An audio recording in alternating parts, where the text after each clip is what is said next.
पहली गुजारिश आप सब से ये है कि जो भाई लोग खड़े हुए हैं वो बैठ जाएं। देखिए, आप अल्लाह उसके रसूल की बात सुनने आए हैं, आप किसी सर्कस किसी नाटक में नहीं आए हैं। माशाअल्लाह। दूसरी गुजारिश ये है कि मेरी आवाज रिकॉर्ड कर लीजिए, कोई मसला नहीं है, लेकिन तस्वीर न लीजिएगा, वीडियो न बनाइएगा, हाथ जोड़ के गुजारिश है। ऑडियो रिकॉर्ड कर लीजिए, कोई मसला नहीं है, मुझे ऑडियो रिकॉर्ड करिए, उसको सुनिए, अल्लाह मुझे भी अमल की तौफीक दे, आपको भी अमल की तौफीक दे, कोई मसला नहीं है।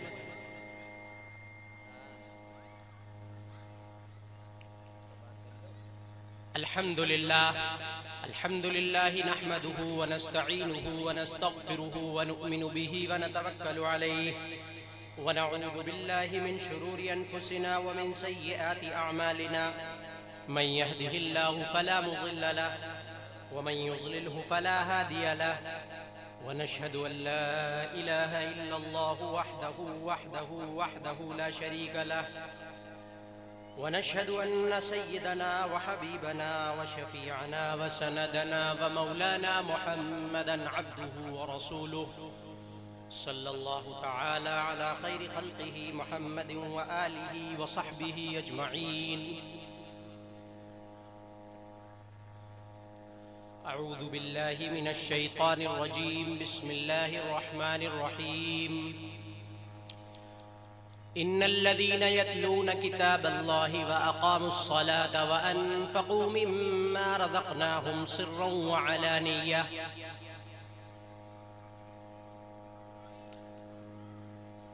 अन उस्मान इब्न अफ़्फ़ान रज़ियल्लाहु तआला अन्हु क़ाल क़ाल रसूलुल्लाहि सल्लल्लाहु अलैहि वसल्लम खैरुकुम मन तअल्लमल क़ुरआन व अल्लमह। रब्बि इश्रह ली सदरी व यस्सिर ली अमरी वहलुल उक़दतम मिन लिसानी यफ़क़हू क़ौली।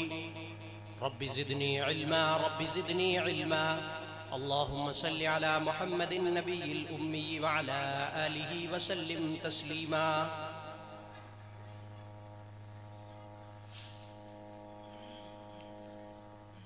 पहली बात कि जिन लोगों ने इस प्रोग्राम के लिए जिस एतबार से मेहनत की है, कोशिश की है, उन लोगों को अल्लाह तबारक व तआला अपनी शायान शान बदला नसीब फरमाए। आपके बैठने और सुनने को, हम लोगों के सुनाने को कबूल फरमाए। मैंने आपसे पहले भी गुजारिश की थी, फिर गुजारिश कर रहा हूँ, एक मेहमान को आप बुला करके उसकी बात की लाज रख लीजिए, तशरीफ रख लीजिए। सुनने आए हैं आप, मैं पहले कह रहा हूं कि दीन की बात सुनने आए हैं, दीन की बात में इत्मीनान है, वहां कोई जल्दबाजी नहीं है, वहां कोई भागदौड़ नहीं है, इत्मीनान से सुनिए।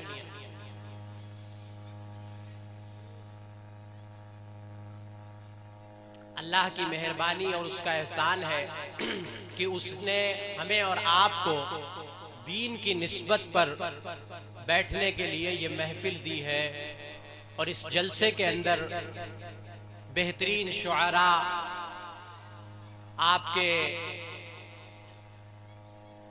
लखनऊ से तशरीफ लाने वाले मेहमान खुसूसी और आपके जाने पहचाने, जैसा कि मुफ्ती साहब ने कहा भी था कि बेमिसाल निजामत से अपनी जलसा नहीं, जलसे के माहौल को चार चांद लगा देने वाले मौलाना वारी साहब। और जाहिर बात यह है कि जिस गाड़ी का ड्राइवर बढ़िया होता है वो गाड़ी चलती भी अच्छी है, तो मौलाना का तो हाल यही है माशाअल्लाह। खैर, देखिए, अल्लाह तबारक व तआला ने हमें और आपको एक दौलत दी है, और वो दौलत है ईमान की। ये हम भी जानते हैं और आप भी जानते हैं। और ईमान की दौलत इतनी अजीमुश्शान दौलत है, इतनी अजीमुश्शान दौलत है कि जिस दौलत के साथ अगर इंसान दुनिया से चला गया तो अल्लाह रब्बुल आलमीन कुरान पाक में ऐलान फरमाते हैं कि मेरे पास मेरा बंदा जिस गुनाह को लेकर आ जाए, जिस खता को लेकर आ जाए, लेकिन अगर उसने मेरे साथ किसी को शरीक नहीं किया, मेरी खुदाई में किसी को साझेदार नहीं बनाया है, तो अल्लाह फरमाता है कि फिर मैं जिसको चाहूंगा अपनी रहमत से माफ कर दूंगा।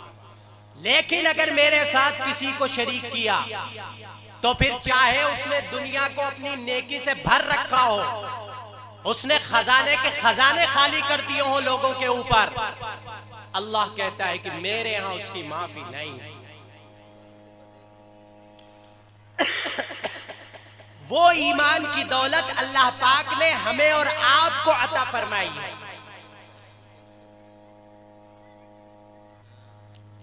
जिस ईमान के साथ अगर इंसान दुनिया से चला गया तो कुरान की बोली में आप ये समझ लो कि वो कामयाब होगा।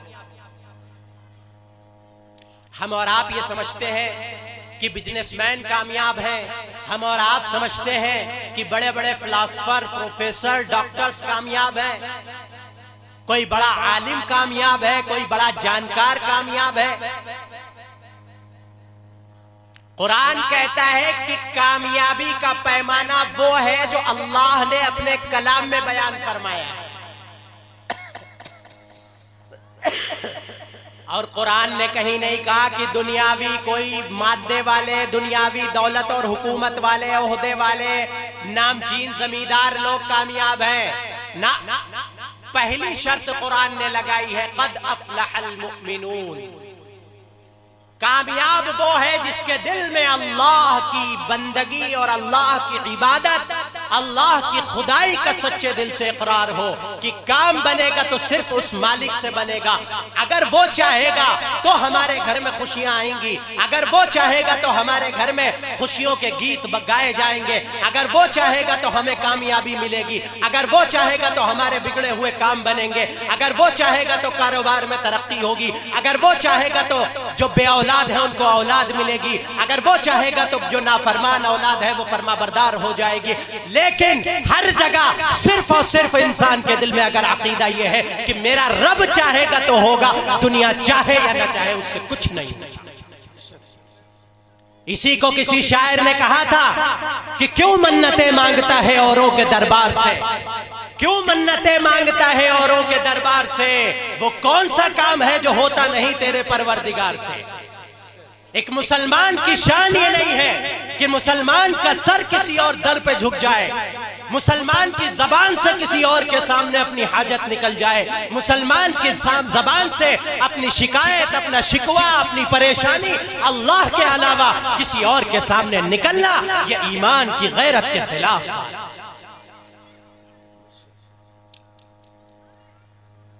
अल्लाह के पैगंबर अलैहिस्सलातु वस्सलाम ने अपने मानने वालों को, अपने कलमा पढ़ने वालों को तालीम दी और फरमाया कि अगर तुम्हारे जूते का फीता भी टूट जाए तो उसको भी अल्लाह से मांगा करो, उसको भी अल्लाह से मांगा करो।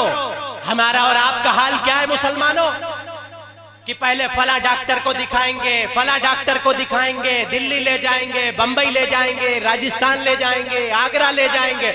जब सब डॉक्टर कह देते हैं कि भैया इसमें कुछ नहीं बचा, तब कहते मौलाना साहब दुआ करो मेरा मरीज ठीक हो जाए।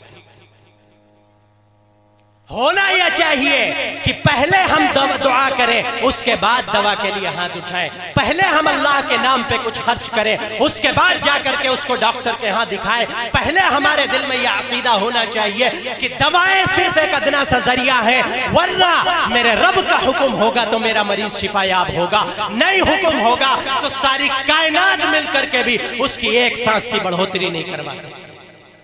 और ये हम नहीं कह रहे, ये कुरान कह रहा है, इदा जाअ अजलुहुम ला यस्तखिरून साअतन वला यस्तक़दिमून। जब अल्लाह की तरफ से फैसला कर दिया गया, जब अल्लाह की तरफ से किसी की जिंदगी का बटन दबा दिया गया तो दुनिया मिल जाए उसको एक सांस आगे पीछे की मोहलत नहीं दिलवा सकती। अब सवाल यह है कि ये बात, ये ईमान हमको मिलेगा कहां से? ये ईमान की दौलत, ये ईमान की पुख्तगी, ये ईमान का जज्बा, ये ईमान की हरारत, ये ईमान की गर्मी हमारे दिल में आएगी कहां से? कैसे पता चलेगा हमको ईमान किस शय का नाम है, ईमान किस चिड़िया का नाम है, ईमान किस चीज का नाम है? ये पता कैसे चलेगा एक मुसलमान को? कैसे पता चलेगा? कंप्यूटर और सॉफ्टवेयर की दुकान पे जाकर के पता चलेगा, सब्जी मंडी में जाकर पता चलेगा, किसी मेडिकल पे जाकर पता चलेगा। इन सब चीजों की जरूरतें अपनी जगह पर, लेकिन ईमान का पता ईमानदार के पास पता चलेगा। ईमान का पता वहां चलेगा जहां ईमान की तालीम दी जाए, जहां ईमान का सबक पढ़ाया जाए, जहां ईमान का पैगाम दिया जाए। और वो जगह वो है जहां हमारी और आपकी दीनी परवरिश की जाती है, यानी दीनी मदारिस। मैं मना नहीं करता, मैं अपने हर प्रोग्राम में जहां मौका मिलता है ये बात कहता हूं, अपनी नस्ल को जो पढ़ाना है पढ़ाओ। अल्लाह तौफीक दे, दुनिया के एतबार से जितना बेहतर इम्तिहान दिलवा सकते हो दिलवाओ, उसको नीट की तैयारी करवाओ, उसको IAS और IPS बनाओ, उसको डॉक्टर और प्रोफेसर बनाओ, लेकिन बच्चे की बुनियाद में पहले इतना दीन डाल दिया जाए कि अगर उसको कोई बेईमान करना चाहे, अगर कोई उसके अकीदे की इमारत को कमजोर करना चाहे, अगर उसके अकीदे की इमारत में कोई तेजाब डालना चाहे कुफ्र शिर्क का, तो वो कहे कि मेरे घर में मुझे बताया गया था कि मेरे अल्लाह की जो बात होगी सिर्फ उसी बात के मुताबिक जिंदगी गुजारी जाएगी, उसी की मर्जी के मुताबिक जिंदगी गुजारी जाएगी, उसी के हुक्म को माना जाएगा, उसी के नबी की सीरत को फॉलो किया जाएगा, उसी के नबी की सुन्नतों से प्यार किया जाएगा, उसी के नबी के तरीके पर चला जाएगा। ये बात हमारा और आपका बच्चा कहने का जज्बा रखता हो, चाहे वो दुनिया की किसी यूनिवर्सिटी और कॉलेज में पढ़े जाकर। और मेरे भाई ये बात आप खूब समझ के रख लीजिए कि वो बात कहाँ मिलेगी उसे, वो तालीम कहाँ मिलेगी। मैं इसलिए नहीं कह रहा कि आपसे मैं मदरसे में पढ़ाता हूँ, मैं इसलिए आपसे नहीं कह रहा कि ये हजरात मदरसे से ताल्लुक रखते, नहीं। मदरसा हमारे और आपके दीन को बचाने का किला है, मदरसा हमारे और आपके दीन को बचाने का किला है। हमारे जनाजों को पढ़ाने वाले मदरसे से मिलते हैं, हमारे निकाह को पढ़ाने वाले मदरसे से मिलते हैं, हमारे अकीदे को दुरुस्त रखने का इंतजाम करने वाले मदरसे से मिलते हैं, हमारे लिए दीनी रहनुमाई का फरीजा अंजाम देने वाले मदरसे से मिलते हैं। हमें निकाह, तलाक, विरासत, कारोबार, खेती बाड़ी, कर्जे की पैदाइश से लेकर कब्र में जाने तक के जो मसाइल है वो सब बताने वाले मदरसे के अंदर। मस्जिद में इंसान नमाज पढ़ता है, लेकिन मदरसे में नमाज पढ़ना सीखता है। मस्जिद में इंसान कुरान पढ़ता है, मदरसे में इंसान कुरान पढ़ना सीखता है। इसलिए मुसलमानों, आज भी ये जो हालात हमारे ऊपर आए हुए हैं, इसकी एक बुनियादी वजह यह है कि हम अपने दीन से दूर हो गए। हमारी दीनी शनाख्त और दीनी पहचान खत्म हो गई। एक मुसलमान सिर्फ मुसलमान उस वक्त नजर आता है जब वो किसी मस्जिद से निकल रहा हो जुमे के दिन, वरना न चेहरा मुसलमानों वाला, न लिबास मुसलमानों वाला, न बातचीत मुसलमानों वाली, न कारोबार मुसलमानों वाले, न गुफ्तगू मुसलमानों वाली, न अखलाक मुसलमानों वाले, न मुआमलात मुसलमानों वाले। एक चीज मुसलमान की ऐसी नहीं नजर आती है कि उसको देख करके ये फैसला कर लिया जाए कि ये मुसलमान। कैसे हम अपने आप को मुसलमान कहेंगे, कैसे मुसलमान कहेंगे? शादी ब्याह अगर हमारे यहाँ हो जाए, अगर किसी को बताया ना जाए और गोश्त ना चल रहा हो, तो शायद दूसरा पता नहीं लगा पाएगा कि हमारे यहाँ किसी मुसलमान का प्रोग्राम चल रहा है। दुनिया की हर खुराफात, हर दीन के खिलाफ काम हमारे शादी ब्याह में मौजूद है, और हम कहते अपने आप को मुसलमान। नहीं, मुसलमान तो इस हालत में होना चाहिए मुसलमानों कि हमें और आपको देख करके लोग कहें कि मुसलमान ऐसे होते हैं। हमें और आपको देख करके हमारे दीन में आने के लिए लोग ललचा जाए, लोगों के दिल में आए कि ये इतना प्यारा दीन है, इतना अच्छा दीन है, इसमें इतनी खैर ख्वाही है, इसमें इतनी हमदर्दी है, इसमें इतना मेल जोल है, इसमें इतना मेल मिलाप है, इसमें इतना प्यार और मोहब्बत है, हम सब इसमें आ जाए। बताओ मुसलमानों, दिल पे हाथ रख के बताओ, क्या हमारे आपके हाल ऐसे है? क्या हमारी आपकी हालत ऐसी है हमारा आपका मामला तो यह है कि अल्लाह की पनाह, अल्लाह माफ करे, अगर खुदा न खास्ता कोई ऊंची आवाज में हमसे बोल भर दे तो हम उसके पूरे खानदान को मां बहन नाप देते हैं। अगर खुदा न खास्ता कोई दो बोल गलत बोल दे तो हम कहते हैं हम तुमसे पतला नहीं मूदते हैं, हम तुम्हें 4 गालियां देके दिखाएंगे। ये मुसलमान का हाल, ये कलमा पढ़ने वाले का हाल है। और फिर हम कहते हैं कि मुसीबतें और परेशानियां क्यों आ रही हैं। कुरान कहता है मुसलमानों कि परेशानी और मुसीबत सिर्फ इस वजह से आ रही है कि हमने अपने आप को ईमान से दूर कर रखा। कुरान का ऐलान है और साफ ऐलान है, उसमें कोई लगी लिपटी नहीं। कुरान कहता है कि मेरा ऐलान है, अल्लाह फरमाता है कि अगर तुम सच्चे पक्के मुसलमान बन जाओ, मेरा यानी रब्बुल आलमीन का वादा है कि तुम्हें कामयाब मैं कर दूंगा। तो मैं अर्ज ये कर रहा था कि हमें और आपको अपनी नस्लों के दीन की बचाने की फिक्र करनी चाहिए, अपनी नस्लों के दीन को बचाने की फिक्र करनी चाहिए, वरना खुदा न खास्ता एक मौका ऐसा ना आ जाए, ऐसा ना आ जाए खुदा न खास्ता कि हमारे पास हमारी बस्ती से कोई जनाजा पढ़ाने वाला भी ना मिले। ध्यान रखो मुसलमानों, एक मुसलमान की जिंदगी सिर्फ ये नहीं है कि खाया पिया और मर के चला गया, कारोबार कर लिया, शादी ब्याह कर लिया, मुसलमान नाम रख लिया, गोश्त खा लिया, बस हो गए मुसलमान। नहीं, मुसलमान तुम है वो सही माना में जो अल्लाह के पैगंबर सल्लल्लाहु अलैहि वसल्लम की प्यारी तालीमात का नमूना बन के सामने आए, उसकी जिंदगी बताए कि यह मोहम्मदुर रसूलुल्लाह का गुलाम है। सिर्फ सिवैयां खाने से मुसलमान न बन जाए, सिर्फ बकरीद में कुर्बानी करवाने से मुसलमान न बन जाए, बल्कि अखलाक के एतबार से, अमाल के एतबार से, किरदार के एतबार से, मेयार के एतबार से, मिजाज के एतबार से, मुआमलात के एतबार से, गुफ्तगू के एतबार से, हर तरह से हमारे रेशे रेशे से ये बात टपकनी चाहिए कि ये मोहम्मदुर रसूलुल्लाह का गुलाम है। आज बहुत अफसोस के साथ आपको बताऊं, आज बड़ा शिकवा इस बात का है, बड़ा अफसोस इस बात का है कि हमारे बच्चे और बच्चियां इस्लाम के दामन से दूर जा रहे हैं। मुसलमानों, हम और आप सब मुजरिम हैं इस मामले में, हम और आप सब मुजरिम हैं इस मामले में, कोई अलग नहीं है। दिल पे हाथ रख के बताएं हम और आप, जब बच्चा बड़ा हो रहा था, जब बच्चा होश संभाल रहा था, तो क्या हमने उसे दीनी तालीम के जेवर से आरास्ता किया था? क्या हमने उसे यह बताया था कि तुम्हारा रब एक है, तुम्हारा पालनहार एक है, तुम्हारा बिगड़ी बनाने वाला एक है, तुम्हें किसी और के साथ सुकून नहीं मिलेगा। अगर खुदा न खास्ता ईमान का दामन हाथ से छूट गया तो अल्लाह का हमेशा हमेशा का अजाब तुम्हारा मुकद्दर बन सकता है। इसलिए मेरे बच्चे, सारे गलत काम करने के तुम्हारी शैतान अगर तुम्हें बहकाता है, तुम कर रहे हो, करते चले जा रहे हो, उसकी तलाफी हो सकती है, उसकी भरपाई हो सकती है, लेकिन अगर ईमान का दामन हाथ से छूट गया तो फिर उसकी वापसी नहीं हो सकती। बताओ मुसलमानों, सच्चे दिल से बताओ, अपने दिल पे हाथ रख के, मुझे ना बताओ, अपने आप को बताओ कि हमने और आपने ये अपने बच्चे को तालीम दी? क्या हमने अपने आप को, अपने बच्चे को हमने ये बताई ये बात?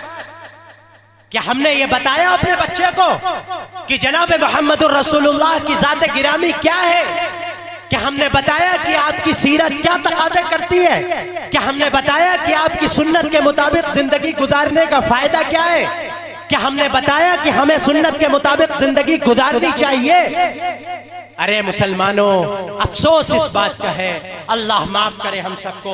हम कैसे बताएंगे अपने बच्चे को जब खुद हमने अपने आप को सुन्नत के मुताबिक जिंदगी गुजारने वाला नहीं बनाया हुआ है?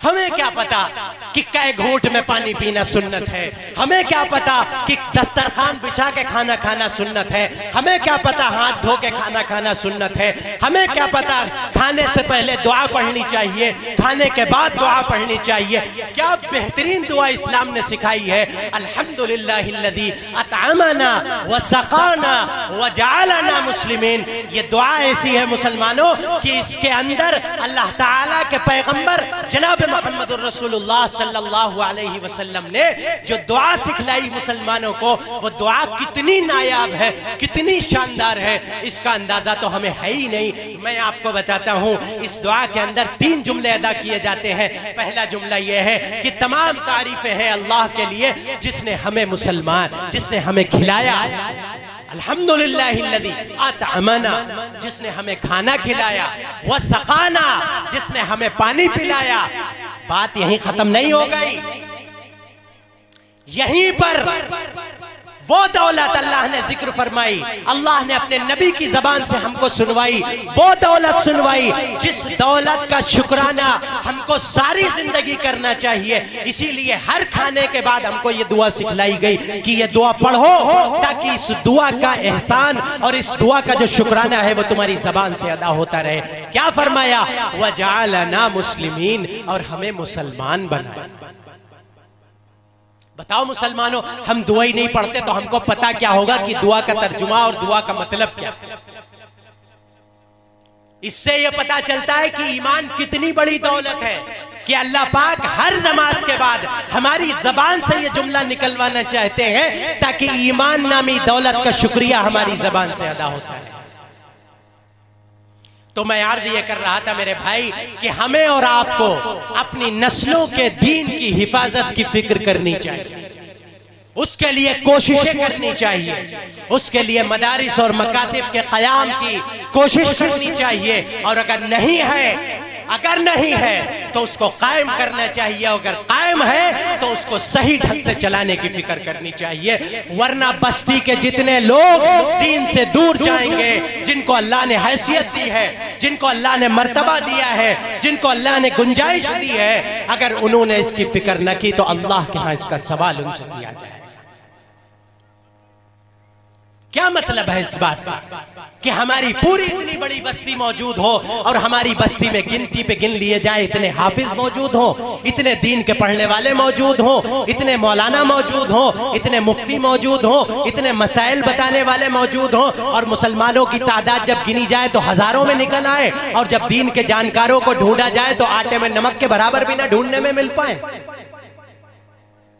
क्या समझते हम लोग, क्या समझते हम लोग कि ये दुनियावी जाहिरी जो शान और शौकत है इसको बच्चे को सौंप करके बच्चे को रिस्क का मालिक बना देंगे? बच्चा हमारा खाने पीने का मोहताज नहीं रहेगा। मुसलमानों, कसम खा के कह सकता हूं, जिसने अल्लाह के दीन को अल्लाह के लिए सीखा, खुदाए पाक की कसम खा के मैं कह दूं तो झूठा नहीं हूं, अल्लाह उसको कभी भूखा नहीं सुनाएगा। हो नहीं सकता एक दीन का पढ़ने वाला, दीन का पढ़ाने वाला अल्लाह के लिए पढ़ता पढ़ाता हो, अल्लाह के लिए उसने दीन सीखा हो, अल्लाह के लिए उसने दीन को समझा हो, और उसके बाद अल्लाह उसको भूखा सुला दे, क्योंकि अल्लाह ने उसके सीने में अपना इल्म रखा है, और अल्लाह अपने जिसके सीने में अपना इल्म रख दे उसको अल्लाह भूखा सुला दे। नहीं हो सकता। इसलिए ये फिक्र छोड़ दो मुसलमानों कि बच्चा खाएगा कहां से। इतना खाएगा बच्चा कि खाते खाते उसको बदहजमी तो हो सकती है, लेकिन भूख की वजह से उसको कोई शिकायत नहीं होगी। फिक्र करो मुसलमानों, मैं आपके सामने ये पैगाम लेके आया हूं। अगर अपनी नस्लों के दीन और ईमान को हम बचाना चाहते हैं तो हमें अपनी नस्लों को दीनदार बनाना पड़ेगा। उन्हें बताना पड़ेगा मोहम्मद रसूलुल्लाह का किरदार, उन्हें बताना पड़ेगा सहाबा इकराम का किरदार, उन्हें बताना पड़ेगा सहाबियात की सीरत को, उन्हें बताना पड़ेगा सहाबा की कुर्बानी को, उन्हें बताना पड़ेगा हुजूर की प्यारी सीरत को, उन्हें बताना पड़ेगा हुजूर के प्यारे अखलाक को, उन्हें बताना पड़ेगा हुजूर के प्यारे मिजाज को, उन्हें बताना पड़ेगा हुजूर के प्यारे किरदार को। लेकिन ये जब ही तो हम बताएंगे जब हम खुद सीखेंगे, खुद जानेंगे, खुद मालूम करेंगे। आज अफसोस के साथ मैं ये बात कहता हूं, इतना बड़ा मजमा मौजूद है, अल्लाह करे मेरी ये बात 100% गलत हो, उसके बाद मैं ये बात कह रहा हूं। हम में से कितने लोग ऐसे हैं जिन्हें मदनी आका सल्लल्लाहु अलैहि वसल्लम के सगे चचाओं के नाम मालूम है? दिल पे हाथ रख के बताओ मुसलमानों, नाम हम सब बहुत लेते हैं और कुर्बान हैं हम सब, और होना चाहिए। ईमान का तकादा ये है कि एक मुसलमान अपने नबी के नाम पे कुर्बान हो जाए, ये ईमान की हरारत का तकादा ये है। लेकिन मुसलमानों के सिर्फ जबानी दावे चलेंगे, सिर्फ जबानी जमा खर्च कर चलेगा, सिर्फ नारे तकबीर अल्लाह अकबर के बाद काम खत्म समझ लिया जाएगा। नबी का नाम आएगा तो झूम जाएंगे, नबी का काम आएगा तो घूम जाएंगे, इस पर अमल किया जाएगा? नहीं, प्यारी सीरत को अपने अंदर उतारा जाएगा, प्यारे अखलाक को अपने अंदर उतारा जाएगा, नबी की तालीमात को अपनी जिंदगी में उतारा जाएगा मुसलमानों। और वो कैसे आएगा, वो पहले हमें पता होना चाहिए। हमें तो अल्लाह माफ करे नबी की सगी फूफियों के भी नाम शायद ना पता हो, हमें तो अल्लाह माफ करे शायद नबी के दादा और नाना का भी नाम ना पता हो, हमें तो नबी के सहाबा के भी नाम ना पता हो, अल्लाह माफ करे। और उसके बावजूद हम अपने आप को मुसलमान कहते हैं। कोई बात नहीं, जो गुजर गया उसे छोड़ दीजिए, कोई मसला नहीं। आपकी बस्ती में उलमा मौजूद है, आपके आसपास उलमा मौजूद है, आपके यहाँ उलमा का आना जाना लगा रहता है। आलिम साहब के पास जाइए, मुकर्रिर साहब के पास जाइए, खतीब साहब के पास जाइए, मुफ्ती साहब के पास जाइए, इमाम साहब के पास जाइए और उनसे कहिए कि बताइए इस्लाम के बुनियादी अकायद क्या है, क्या ईमान चाहता है हमसे, क्या तकादा करता है ईमान हमसे। कितने सहाबी गुजरे हैं, कितने नबी के जो है घर वाले थे, नबी के बेटे कितने थे, नबी की बेटियां कितनी थी, नबी के दामाद कितने थे, नबी के चचा कितने थे, नबी की फूफियां कितनी थी। मुसलमानों, नबी से मोहब्बत है तो कम से कम नबी का खानदान तो हम जान लें। और वो जानेंगे कब? जब दीनी तालीम हम हासिल करेंगे, दीनी प्रोग्राम करेंगे। दीनी प्रोग्राम का मतलब सिर्फ ये जलसा नहीं है कि आपने ठंडक में, खूब ठंडक में आके प्रोग्राम में बैठ गए, आपका दीनी प्रोग्राम हमने कर लिया। नहीं, दीनी प्रोग्राम का मतलब यह है कि हर एक घर में दीनी तालीम का मिजाज और निजाम बनाया जाए, हर एक घर को दीनी तालीम से आरास्ता और पैरास्ता किया जाए, हमारी माओ बहनों को दीन सिखाया जाए, उनको दीन पढ़ाया जाए। क्योंकि एक बच्चा जब दीन पढ़ेगा तो अकेला दीन के मामले में दीनदार बनेगा, लेकिन जब एक बच्ची दीनदार बनेगी तो एक नस्ल उसके साथ दीनदार बन जाए। लेकिन शरई कैद के साथ दीनदार बनाओ, शरई क़ुयूद के साथ, शरई हुदूद के साथ दीनदार बनाओ। ये ना हो कि सांप के बिल में हाथ डाल करके तुम सांप का जहर निकालने की कोशिश करें हम लोग, ये ना हो। दीनदार बनाओ जैसे शरीयत ने बताया है, दीनी तालीम वैसे दिलवाओ जैसे शरीयत ने बताया। ना महरम से दीनी तालीम नहीं दिलवाई जाएगी, दीन पढ़ाने वाली खातून हो या महरम दीन सीख करके आए और अपने घर की बच्चियों को दीन पढ़ाए। दीन इस तरीके से सिखाया जाए, वरना शैतान इंसान की रग में खून के साथ दौड़ता है, कब किसको बहका देगा पता भी नहीं चलता। लेकिन अपनी नस्लों को दीन जरूर सिखाएं हम लोग, जरूर सिखाएं हम लोग। ये बार बार मैं आपकी खिदमत में अर्ज कर रहा हूं, अगर हम अपनी नस्लों को दीन नहीं सिखाएंगे, दीन नहीं पढ़ाएंगे, तो खुदा न खास्ता आने वाले कुछ वक्त के बाद शायद हमारे घरों से इस्लामी नाम तक रुखसत हो जाए। इसलिए जितनी जरूरी हम लोग दुनियावी तालीम समझते हैं, उससे कहीं ज्यादा जरूरी ये तालीम समझे कि हम अपने बच्चे की बुनियाद में, अपने बच्चे की घुट्टी में जैसे उसे शीशी पिलाना जरूरी समझते हैं, जैसे उसे माँ का दूध पिलाना जरूरी समझते हैं, जैसे उसे बीमारी के वक्त दवा दिलाना जरूरी समझते हैं, इससे भी ज्यादा जरूरी समझे कि अपने बच्चे को दीन दिलाया जाए, दीन की तालीम दिलाई जाए, दीन सिखाया जाए, दीन का मिजाज उसके अंदर पैदा किया जाए, दीन के अखलाक उसके अंदर पैदा किए जाएं, दीन का किरदार उसके अंदर पैदा किया जाए। और दूसरी बात, हालात जो तकादा कर रहे हैं वो हम और आप सब जानते हैं।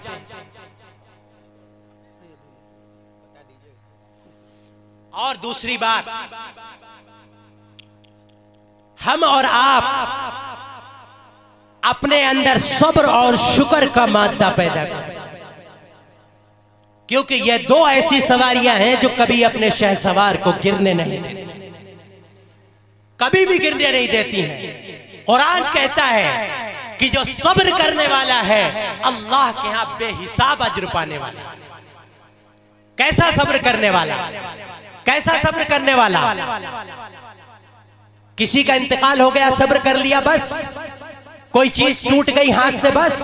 नहीं, सिर्फ यही सब्र नहीं है, सब्र की बहुत सारी किस्में हैं। हाँ, सब्र की एक किस्म यह है कि सामने से कोई नामहरम गुजर रहा है, कोई नहीं देख रहा है, लेकिन दिल में आया कि खुदा की जात हमें देख रही है। जवान लड़के के सामने जवान लड़की और जवान लड़की के सामने जवान लड़का गुजर रहा है, उसको मालूम है गुनाह का मौका मयस्सर है, गुनाह का दस्तूर हासिल है, वो गुनाह करना चाहे तो कर ले, लेकिन उसके दिल में ख्याल आया कि मेरे रब ने मुझे मना किया है, उसने उस गुनाह से अपने आप को रोक लिया। यह है गुनाह पर सब्र करना, यानी गुनाह से रोक करके फर्मा बरदारी पर अपने आप को जमा लेना। अल्लाह के पैगंबर अलैहिस्सलातु वस्सलाम फरमाते हैं, जब कोई इंसान अपनी निगाह को किसी नामहरम पर, किसी हराम पर डालने से बचा लेता है तो अल्लाह उसे उसकी इबादत में लुत्फ नसीब फरमा देता है, मजा आने लगता है इबादत में। आज हम और आप सब कहते हैं इबादत में दिल नहीं लगता, इबादत में दिल नहीं लगता। हम सब कहते हैं मौलाना नमाज पढ़ते हैं, इधर दिल चला जाता, उधर दिल चला जाता, पता नहीं नमाज होती नहीं होती।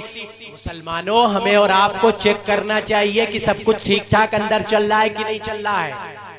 भाई साहब, हमने दरखास्त की थी मोबाइल से कुछ वीडियो न बनाइए, मतलब हाथ जोड़ के अपील करें कि आपसे हम, आप ऑडियो रिकॉर्ड कर लीजिए। अब क्या फायदा, मेरा निकाह हो चुका अल्हम्दुलिल्लाह, 2 बच्चों का बाप हूं मैं, क्या फायदा वीडियो रिकॉर्डिंग करके, गुनाह बेलज्जत है खाली।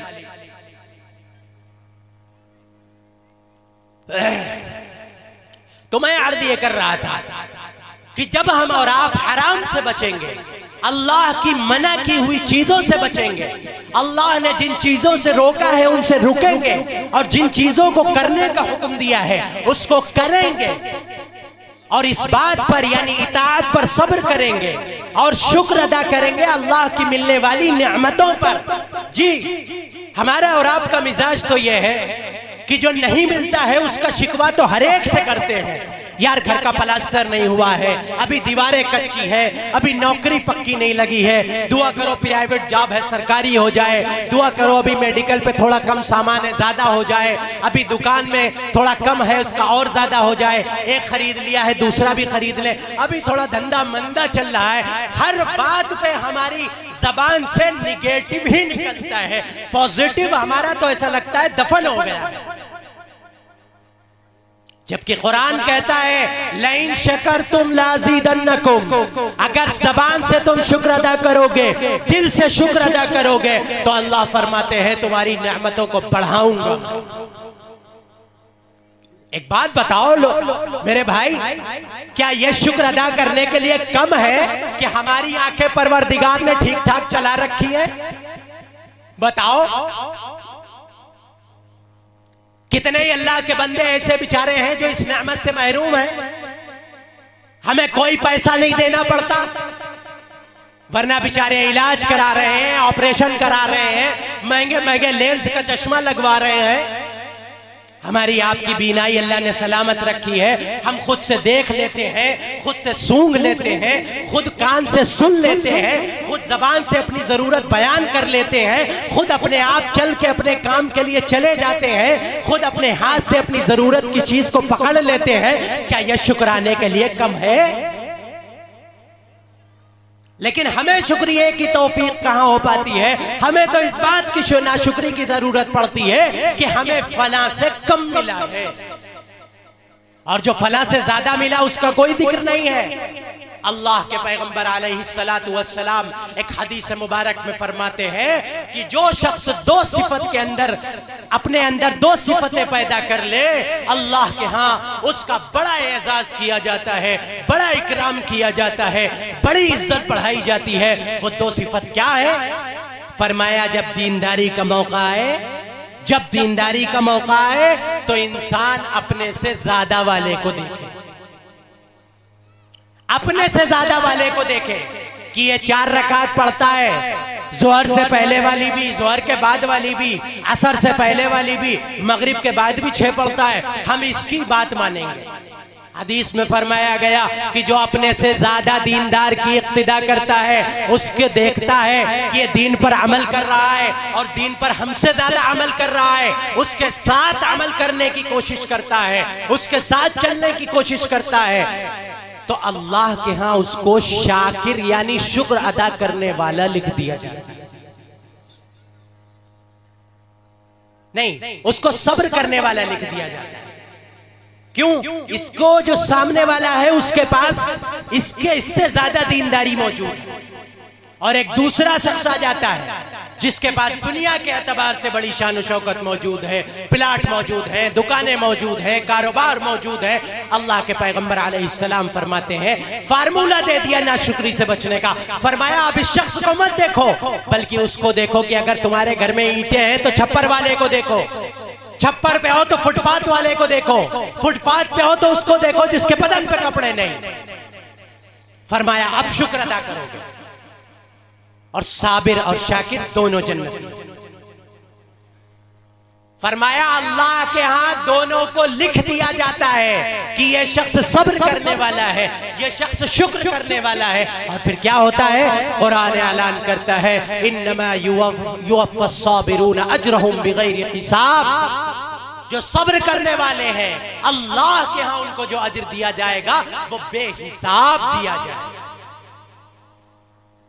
इसलिए दुनिया की रंगीनी मत देखो मुसलमानों, हमें और आपको दुनिया की ऐशो इशरत नहीं देखनी चाहिए।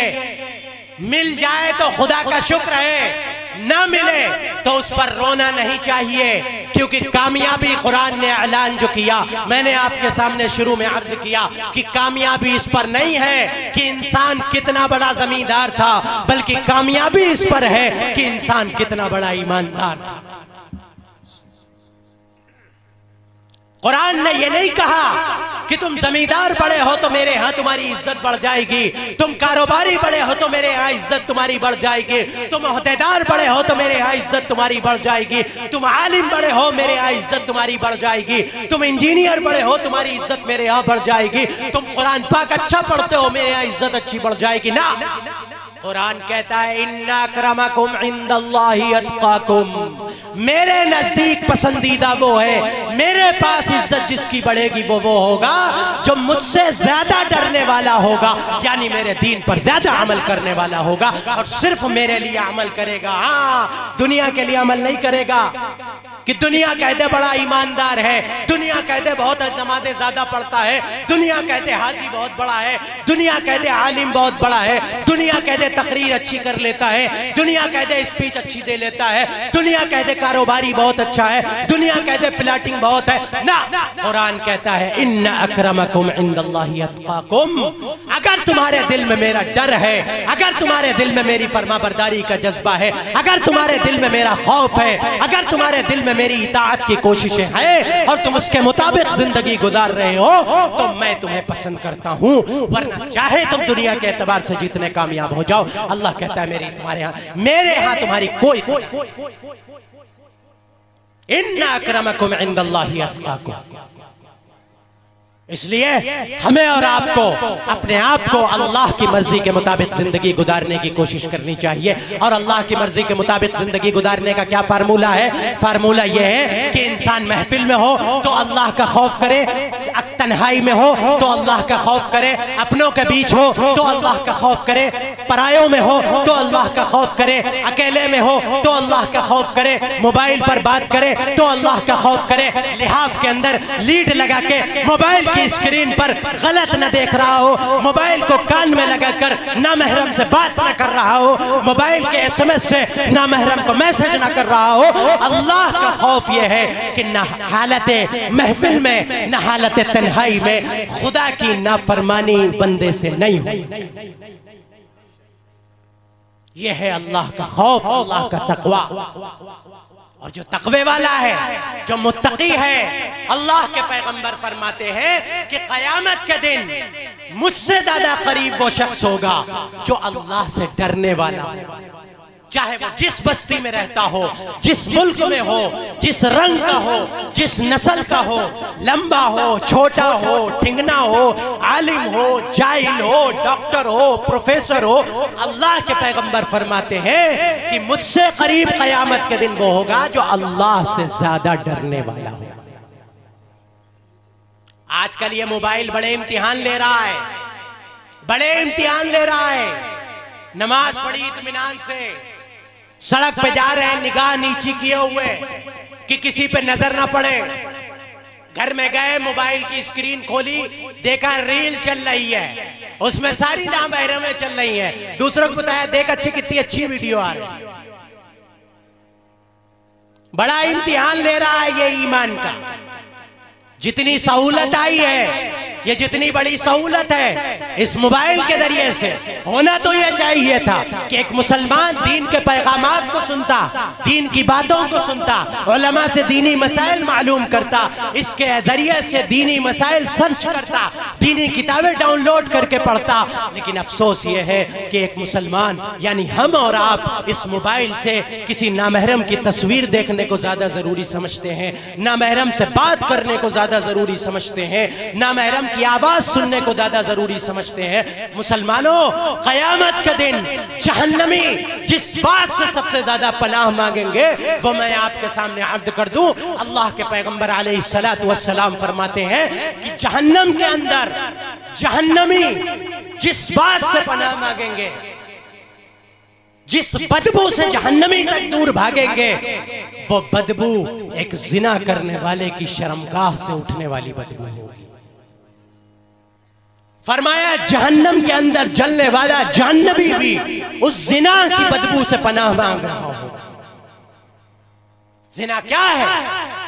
हदीस में फरमाया गया, नामहरम को छूना हाथ का जिना है, नामहरम को देखना आंखों का जिना है, नामहरम से बात करना जबान का जिना है, नामहरम की आवाज को सुनना कान का जिना है, नामहरम के साथ हंसी मजाक करना जबान का जिना है, नामहरम के पास चलकर जाना ये पैरों का जिना है।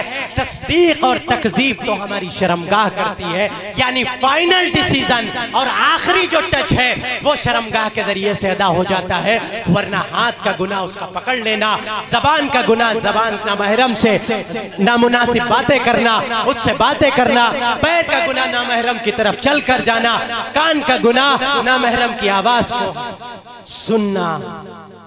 और अफसोस ये है कि आज अल्लाह हम सबको महफूज फरमाए, हमारी नस्लों को महफूज फरमाए। हमें इस बात का बहुत शिकवा है कि हमारी नौजवान नस्लें, हमारी माएँ बहनें, हमारी बच्चियां हमारे हाथ से निकली जा रही हैं। लेकिन अफसोस ये है कि आदम का बेटा हव्वा की बेटी को देखकर अपने साथ वाले से कहता है देख कितना अच्छा जा रहा है मामला। आगे मैं जुमला अदा नहीं करूंगा, मुनासिब नहीं समझता। मैं ट्रेन में आ रहा था बंबई से, एक साहब मेरे पास आए, कहने लगे मौलाना हालात बहुत नासाजगार है, बड़े खराब हालात हैं, हमारी बच्चियां हमारे हाथ से जा रही हैं, हमारे नौजवान हमारे हाथ से जा रहे हैं। हमने कहा सही बात आप कहते हैं, बिल्कुल सही बात है, ये बड़ा अफसोस का मकाम है, बहुत रोने का मकाम है। सही बात यह है कि हमारी नस्लें जो है वो हमारे हाथ से निकलती चली जा रही है। मैंने कई जगह ये वाकया सुनाया, मैं आपको भी जिक्र करता हूँ, आपके सामने भी। मैंने कहा एक बात बताइए, इतने लोग हम लोग बैठे हुए हैं इस ट्रेन के डब्बे में, इतने लोग बैठे हुए हैं और रोजे की हालत में हम लोग हैं। एक बात सिर्फ हम और आप अपने दिल पे रख के हाथ बता दे कि अगर हमारे सामने से कोई नामहरम गुजर रही हो और हमारे पास मौका और दस्तूर दोनों मौजूद हो तो कौन हम में से है जो उस पर निगाह नहीं डाले?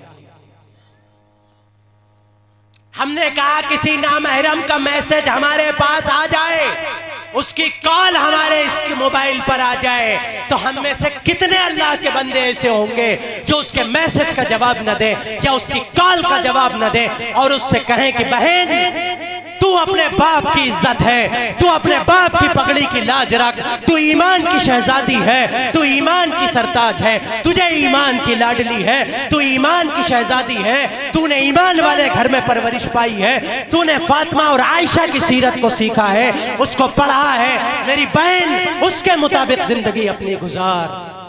बताओ मुसलमानों, अपने दिल पे हाथ रख के आप मुझे ना बताओ बल्कि अपने आप को बताओ कि हम और आप, खास तौर से हमारा नौजवान तबका ये बात फैसला करे कि हम और आप क्या ये बात कर सकते हैं? किस बात का शिकवा है? किस बात का शिकवा है? घर को आग लग गई घर के चिराग से। खुद हम ही लोग अपनी माँ बहनों की, अपनी मुसलमान बहनों की इज्जत को दागदार करने के दर पे हैं। अगर गैर भी उस पर आमादा है तो इसमें हम किससे शिकवा करें? किससे शिकवा करें?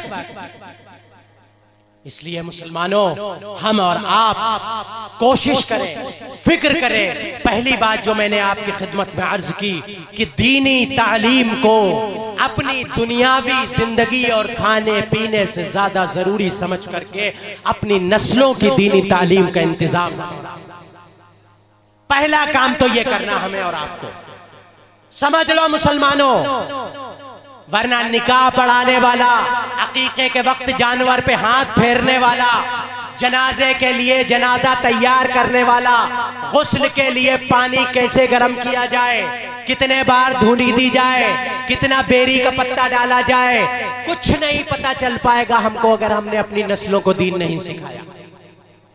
फिर अपनी मर्जी से चलेगा कि वहां जाके पत्तियां भी डाल दी, कब्र पे जाके बेरी भी डाल दी, और वो जो चादर लाए थे वो भी डाल दी कि इसका कौन क्या करेगा, क्योंकि हमें पता ही नहीं कि वो फजूल खर्ची हो जाती है। शरीयत ने मना किया है कि एक जर्रा भी फजूल खर्ची नहीं होना चाहिए, बल्कि अगर कोई वुजू कर रहा है और वुजू करते में 3 मरतबा से ज्यादा धो ले तो अल्लाह के पैगंबर ने फरमाया कि तुमने ये भी गुनाह किया।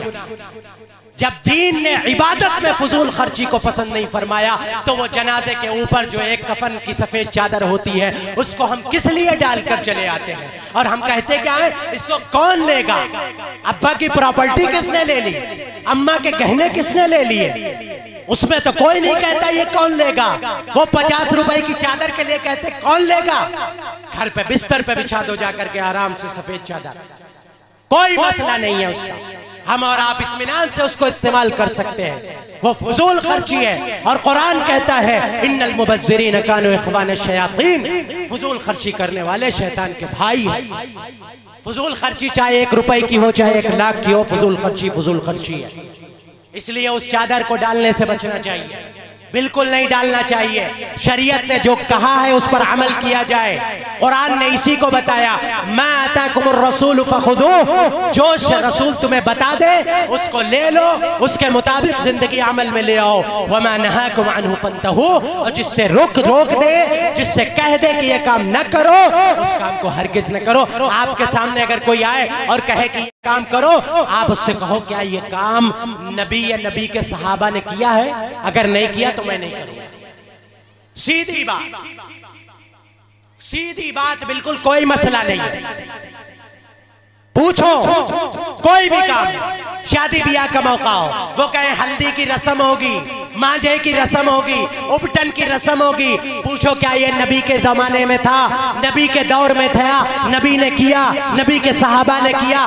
बाद के बुजुर्गों ने किया? नहीं किया तो हम नहीं करेंगे, किया है तो हम भी करेंगे। इस्लामी शादियां करें मुसलमानों, हम लोग इस्लाम के मुताबिक शादियां करें। इस्लाम ने तो इतना आसान तरीका बताया है, इस्लाम ने तो इतना प्यारा तरीका बताया है कि क्या मसला है, महर तय कर दिया गया, 2 गवाह मौजूद हो गए, कादी साहब ने निकाह पढ़ा दिया, अगले दिन वलीमा हो गया, निकाह हो गया। कोई जरूरत नहीं है ताम झाम की कि 35-40 गाड़ियां जाएंगी, 200 बाराती जाएंगे और फिर वहां जाकर के हम कहेंगे भैया हमारे मेहमान ख्याल कर ले, हो इज्जत की बात है। हमारे बाप का नौकर है, वो हमारी इज्जत बचाएगा? हमारे घर पे कोई मेहमान आता है, हम सामने वाले से कहते भैया घर पे मेहमान आए, इज्जत बचा लो, उनका 2 रोटी खिला दो? कोई नहीं कहता है। लेकिन वहां पर आए दरवाजे पे जाकर के, क्यों? वो बच्ची रुखसत कर रहा है, वो बेचारा मजबूर है, बड़ी बेचारगी से लौटती बारात तकते हैं, बहादुर हो के भी मजबूर होते हैं दुल्हन वाले। वो मजबूर बाप, वो जानता है कि बेटी के हाथ पीले करने हैं, बेटी को रुखसत करना है, बेटी की जिंदगी में खुशियों के गीत अगर गाए जाने हैं तो इन हवस के पुजारियों का पेट भरना पड़ेगा। नहीं मुसलमानों, मर्दानगी इसका नाम नहीं है। मर्दानगी इसका नाम है कि इंसान खुद कमाए, खुद खाए और अपने दरवाजे पे जितनी चाहे गुंजाइश के मुताबिक दावत करे वलीमे के नाम पे। कोई मसला नहीं, कोई मसला नहीं। गुंजाइश के मुताबिक तुम खूब दावत करें हम लोग, कोई मसला नहीं। लेकिन दूसरे के दरवाजे पे जाना ये सुन्नत के भी खिलाफ है, गैरत के भी खिलाफ है, शरीयत के भी खिलाफ है।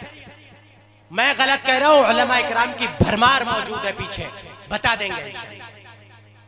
अल्लाह के पैगंबर अलैहिस्सलातु वस्सलाम और आपके प्यारे सहाबा से बारात का तसव्वुर भी नहीं, बारात का तसव्वुर भी नहीं है। जिन हजरत फातिमा रज़ियल्लाहु ताला अन्हा के जहेज का तज़किरा लेकर के सब लोग तमाम तरह के जहेज पॉकेट में कर लेते हैं। क्यों जहेज कर लेते हो? क्योंकि अल्लाह के पैगंबर ने अपनी प्यारी बेटी को जहेज दिया था। कहां दिया था जहेज? कौन सी किताब में लिखा हदीस की जहेज दिया था? कौन सी किताब में लिखा हदीस की जहेज? मैं बताता हूं अभी आपको इंशाअल्लाह। पहली बात, जिस जहेज का तज़किरा किया जाता है वो अल्लाह के पैगंबर सल्लल्लाहु अलैहि वसल्लम ने हजरत आयशा रज़ियल्लाहु ताला, हजरत फातिमा रज़ियल्लाहु ताला अन्हा को जो दिया था। पहली बात तो है कि वो दिया क्या था? चक्की दी थी, तकिया दिया था, पानी भरने के लिए मशकीज़ा दिया था। तो अगर देना ही है जहेज और लेना ही है जहेज वालों को नियत सुन्नत की नियत से, तो इतना ही ले लो भैया कि हुजूर ने दिया था तो हम भी लेंगे। अगर मान लिया जाए, पहली बात तो यह है कि वो मानने वाली बात नहीं है, लेकिन अगर मान लिया जाए तो इतने पर रुक जाओ। नहीं, रॉयल इनफील्ड लेंगे, ब्लैक, भले ही खुदा न खास्ता हमारे जैसे हो गाड़ी लहरा रही है, लेकिन चाहिए रॉयल इनफील्ड है। हाँ, एक किस्सा है, सुन लीजिए बीच में, फिर उसके बाद इंशाअल्लाह वो बात भी बताऊंगा। एक लड़की का निकाह उसके बाप ने किया और अपने दामाद साहब को तबीयत से जहेज दिया, जनरेटर भी दिया, 4 व्हीलर भी दी, दुनिया की जो नेमतें एक बाप और अमीर बाप दे सकता था उसने सब दे डाला। तो 2-4 दिन जो रौनक के होते हैं वो गुजर गए ससुराल में। उसके बाद एक दिन सासू माँ ने बहुत जलाल के साथ कहा कि बहू, 4 दिन हो गए अब तक तुमने घर के हाथ में हाथ नहीं लगाया, घर के काम में हाथ नहीं लगाया, क्या मसला है? बहू ने कहा, अम्मा जी, अब्बा ने आपके बेटे और मेरे मियाँ जी को जो कुछ दिया है वो आपको मालूम है? कहने लगे हाँ मालूम है। क्या क्या दिया है? जनरेटर दिया है, कार दी है, फलाना दिया है, धमाका दिया है, सब बता दिया। लंबी चौड़ी जो लिस्ट थी वो बता दी। तो कहा सुनिए, वो इसलिए नहीं दिया है कि हम आपके घर आके भी काम करेंगे, बल्कि आपके बेटे को हमारे अब्बा जी ने खरीद लिया है। अगर आपको हमसे काम करवाना है तो ये सारा सामान आप वापस हमारे घर भिजवा दो, जो बताओ हम काम करेंगे। फौरन उधर से सासू माँ ने कहा, बिटिया तुम सो जाओ, भी कोई मसला नहीं, बाद में उठ के काम कर लेना। पता नहीं इस वाकये की सनद कहां तक सच है, अल्लाह जाने, मुझे नहीं पता, लेकिन हकीकत यही है कि हम लोग खरीदार नहीं बनते, हम लोग अपने औलाद को बेचते हैं। वो एक शायर साहब ने बहुत लतीफे के अंदाज में कहा था कि बकरा हलाल है, कसाई चाहिए। तो आज हम लोग उससे अलग नहीं है। ये बीच में एक आध जुमले आप हकीकत से मैं आपको अलग नहीं कर रहा हूं, बल्कि मुसलमानों, एक मुसलमान को, यहां लड़की वाले भी बैठे होंगे, लड़के वाले भी बैठे होंगे, मैं लड़की वालों की खिदमत में भी अर्ज कर रहा हूं कि जो आपके घर में लड़का हो उसकी शादी को आसान बनाए, और लड़के वालों की खिदमत में यह अर्ज कर रहा हूं कि एक लड़की की इज्जत को बचाने का जरिया बनिए, एक लड़की को इज्जत के साथ अपने घर तक पहुंचने का जरिया बनिए। वरना एक लड़की जब खुदा न खास्ता उम्र के आगे निकल जाती है, उसके बाद अगर खुदा न खास्ता उससे कोई गुनाह होगा तो उसका जिम्मेदार मुआशरे के अंदर बैठा हुआ हर डिमांड करने वाला बनेगा। क्योंकि हदीस पाक में फरमाया गया जब औलाद निकाह के काबिल हो जाए और उसका निकाह न किया जाए और फिर वो गुनाह करे, और जिनको निकाह करना है उनके पास गुंजाइश मौजूद हो, लेकिन बस समाज की देखा देखी कि अभी और अच्छा और अच्छा और अच्छा लेट करते चले जा रहे। फरमाया अगर ये किया गया और इसकी बुनियाद पर निकाह लेट किया गया और खुदा न खास्ता बच्चा या बच्ची गुनाह में पड़ गए, अल्लाह के पैगंबर अलैहिस्सलाम फरमाते हैं इसका वबाल उनके माँ बाप पर होगा। वो तो भुगतेंगे, उसके साथ उनके माँ बाप पर भी गुनाह होगा कि जिस वक्त इनका निकाह करना चाहिए था उस वक्त निकाह नहीं किया गया।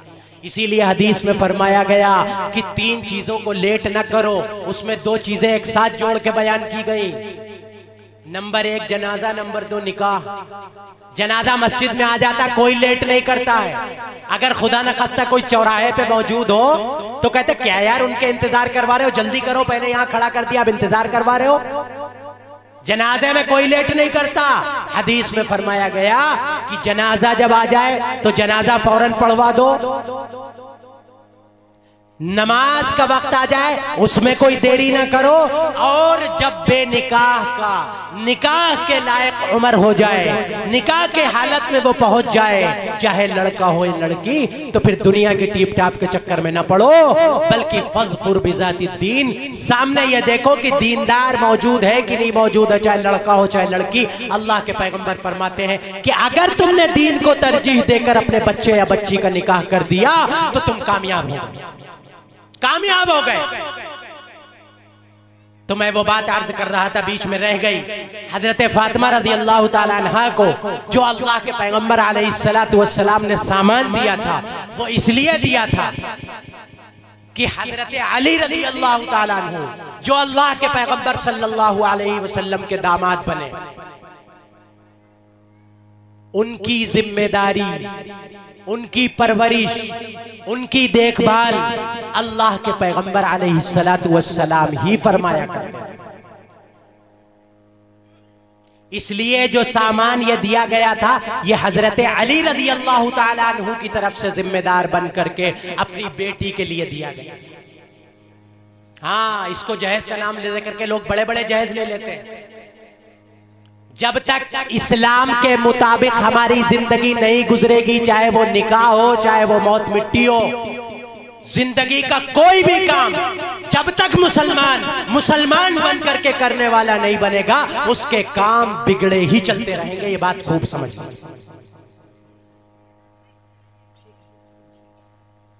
ठीक है भाई, मुझे तो बाद में बैठना था, लेकिन फिर हुक्म हुआ कि ये बीच में तुम्हें पहले ही बात कहनी है। अल्लाह से दुआ करें कि जो बातें अल्लाह पाक ने मेरी ज़बान से निकलवाई हैं उसके लिए अल्लाह पहले मुझे अमल की तौफीक दे, और आप सबको भी अल्लाह अमल की तौफीक दे, और मेरे बाद जो लोग बयान करें उनको भी, उनके ज़रिए से जो बातें हमारे और आपके सामने आए, अल्लाह उनको भी हमारी और आपकी ज़िंदगी में अमल की तौफीक के लिए कबूल फरमाए। और हमको हमारी ज़बान से, हमारी बात से अगर किसी को कोई तकलीफ़ पहुँची हो कोई बात कहते हुए, तो मैं अल्लाह वास्ते उससे माज़रत चाहता हूँ।